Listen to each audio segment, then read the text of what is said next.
Dzina la Atate ndi la Mwana ndi la Mzimu Woyera. Amen. Ambuye bwerani mudzandithandize. Ulemu ukhale kwa Atate ndi kwa Mwana ndi kwa Mzimu Woyera, monga panali poyamba, tsopano ndi masiku onse, ndi pa nthawi zosatha. Amen.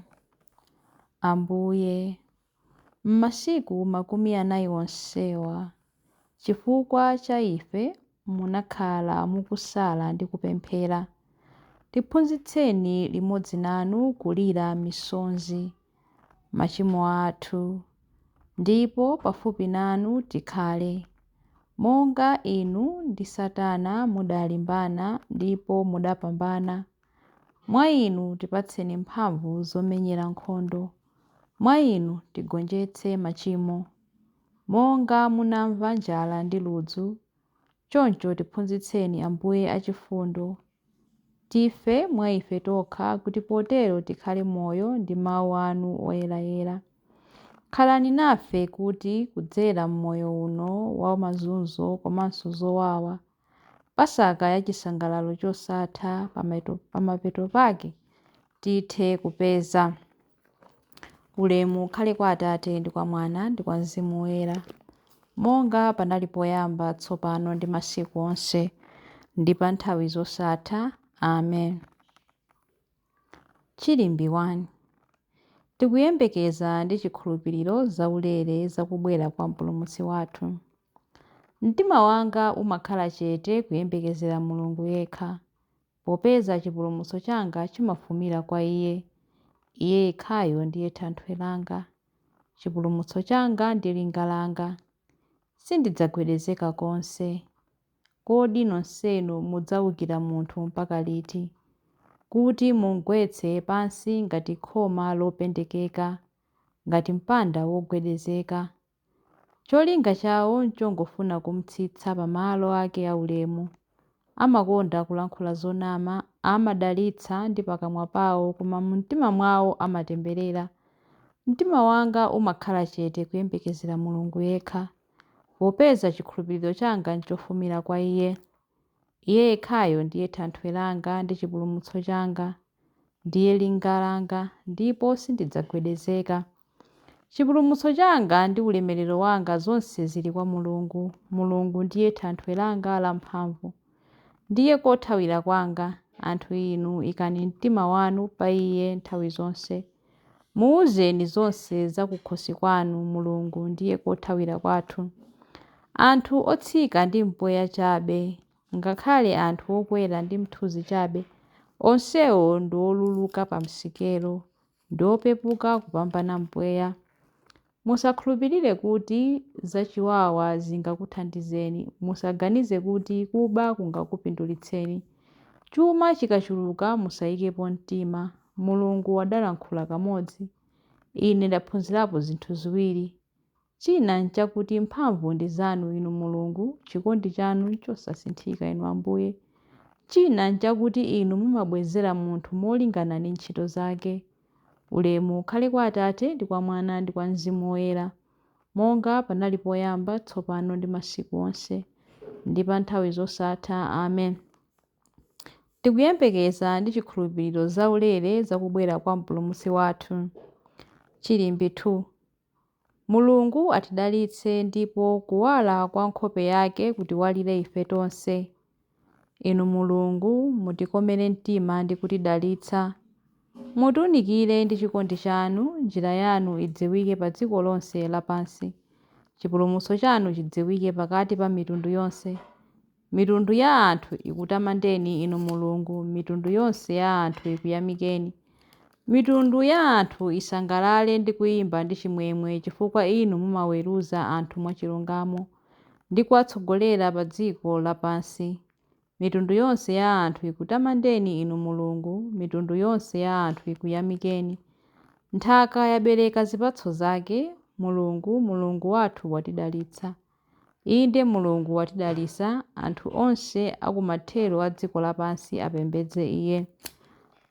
Ulemu ukhale kwa Atate ndi kwa Mwana ndi kwa Mzimu Woyera, monga panali poyamba, tsopano ndi masiku onse, ndi pa nthawi zosatha. Amen. Mulungu atidalitse ndipo kuwala kwa nkhope yake kutiwalire ife tonse. Chilimbi 3. Kudzera mwa Iye zonse zidalengedwa, ndiye asunga zinthu zonse pamodzi. Timapemphera kuti muziyamika Atate amene adakuyenerezani kuti mudzalandire nawo madalitso onse amene amasungira anthu awo mu ufumu wakuwala. Adatipulumutsa ku mphamvu za mdima wa zoyipa kutilowetsa mu ufumu wa mwana wake wokondedwa. Mwa Iyeyo umulungu adatiwombola, ndiye kuti adatikhululukira machimo athu. Khristuyu ndiye chithunzi chenicheni cha Mulungu wosaoneka. Iye ndiye mwana wake woyamba wolamulira zolengedwa zonse. Kudzera mwa Iye Mulungu adalenga zonse zakumwamba ndi zapansi pano, zooneka ndi zosaoneka. Mulungu adalenga zonse kudzera mwa Iye, zonsezo adalengera Iyeyo. Iyeyo analipo zinthu zonse pakadalibe. Mwa Iye zinthu zonse zimalumizana pamodzi. Iye ndiyenso mutu wa mpingo, thupi lake ndiye gwero lake, woyambirira mwa owuka kwa akufa, kuti pa zonse Iye akhale wopambana ndithu. Kudakomera Mulungu kuti umulungu wake wonse ukhalemo mwa Yesu Khristu. Mwa Iyeyo Mulungu adafuna kuyanjanitsanso zinthu zonse ndi Iye mwini, zapansi pano ndi zakumwamba. Adachita zimenezi pakudzetsa mtendere kudzera mwa imfa ya mwana wake pa mtanda. Ulemu ukhale kwa Atate ndi kwa Mwana ndi kwa Mzimu Woyera, monga panali poyamba, tsopano ndi masiku onse, ndi pa nthawi zosatha. Amen. Kudzera mwa Iye zonse zidalengedwa, ndiye asunga zinthu zonse pamodzi. Mawu a Mulungu. Mawu akuchokera mu buku la Afilipi 2 verse 12b mpaka 15a. Mupitirize ndi kufikitsa chipulumutso chanu pachimake mwa mantha ndi monjenjemera. Paja Mulungu ndiye amene amagwira ntchito mwa inu. Muzifuna ndi kutha kuchita zimene zimkomera Iye. Muzichita zonse mosanyinyirika ndi mosatsutsapo, kuti mukhale angwiro ndi osalakwa, ana a Mulungu opanda chilema chilichonse. Mawu a Mulungu. Tithokoze Mulungu. Chiyankho. Kwa inu Ambuye ndikupereka pemphero langa la chifundo. Kwa inu Ambuye ndikupereka pemphero langa la chifundo. Chiritsani mzimu wanga popeza ndakuchimwirani. Ndikupereka pemphero langa la chifundo. Ulemu ukhale kwa Atate ndi kwa Mwana ndi kwa Mzimu Woyera. Kwa inu Ambuye ndikupereka pemphero langa la chifundo. Chilimbi cha nyimbo ya Amayi Mariya. Mwana wa munthu akapereka kwa anthu akunja. Amenewo akamchita chipongwe, akamnyazisa ndi kumthira malovu, akamkwapula kumupachika, koma mkucha wake Iye adzauka. Mtima wanga ukutamanda Ambuye, ndipo mzimu wanga ukukondwera mwa Mulungu mpulumutsi wanga, popeza kuti wayang'ana kutsika kwa mtumiki wake. Ndithu kuyambira tsopano anthu a mibado yonse adzanditcha wodala. Iye amene ali wamphamvu wandichitira zazikulu, ndipo dzina lake nloyera. Amawachitira chifundo anthu a mibado ndi mibado amene amamulemekeza. Wachita zamphamvu ndi dzanja lake, wabalalitsa anthu a mtima wonyada. Mafumu amphamvu wawatsitsa pa mipando yawo yachifumu. Anthu wamba nkuwakweza, anthu anjala wawakhutitsa ndi zabwino. Anthu olemera nkuwabweza osawapatsa kanthu.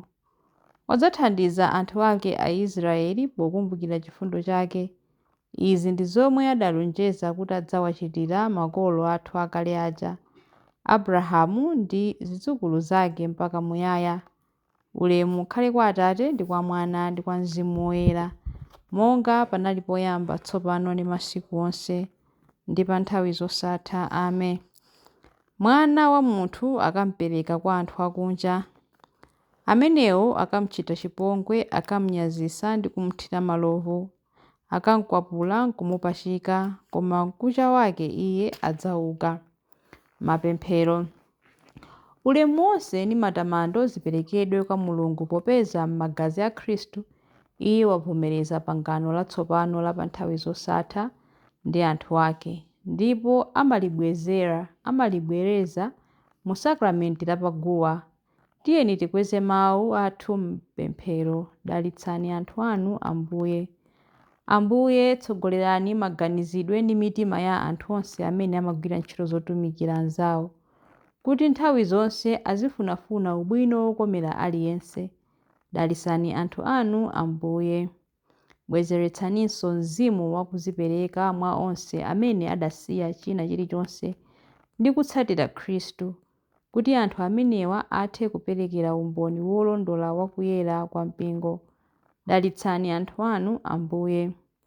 Mudawalenga anthu amuna ndi akazi m'chifanizo chanu. Amenewa nthawi zonse azitha kulemekeza ulemerero wa munthu aliyense. Dalitsani anthu anu Ambuye. Atsogolereni anthu onse amene adalowerera kuti abwerere ku ubale wanu ndi ku choona chanu. Tiphunzitseni momwe tingawathandizire. Dalitsani anthu anu Ambuye. Lolani kuti anthu akufa athe kulowa mu ulemerero wanu, kuti akakutamandeni pa nthawi zosatha. Dalitsani anthu anu Ambuye. Dalitsani anthu anu Ambuye pamene tikupemphera kuti: Atate athu muli kumwamba, dzina lanu liyeretsedwe, ufumu wanu udze, kufuna kwanu kuchitidwe monga kumwamba choncho pansi pano. Mutipatse ife lero chakudya chathu cha lero. Mutikhululukire ife zochimwa zathu, monga ifenso takhululukira adani athu. Musatisiye ife m'chinyengo, koma mutipulumutse ife kwa zoyipa. Amen. Pemphero. Atate, tiphunzitseni ife kukhala miyoyo yabwino. Tilimbikitseni ndi thandizo lanu ndi kutibweretsa ife ku moyo wosatha. Tikupempha izi kudzera mwa Ambuye athu Yesu Khristu, mwana wanu, amene ali ndi moyo ndi ufumu limodzi nanu ndi Mzimu Woyera, Mulungu tsopano ndi pa nthawi zosatha. Amen. Ambuye atidalitse, atiteteze ife ndi kutifikitsa ku moyo wosatha. Amen. Dzina la Atate ndi la Mwana ndi la Mzimu Woyera. Amen.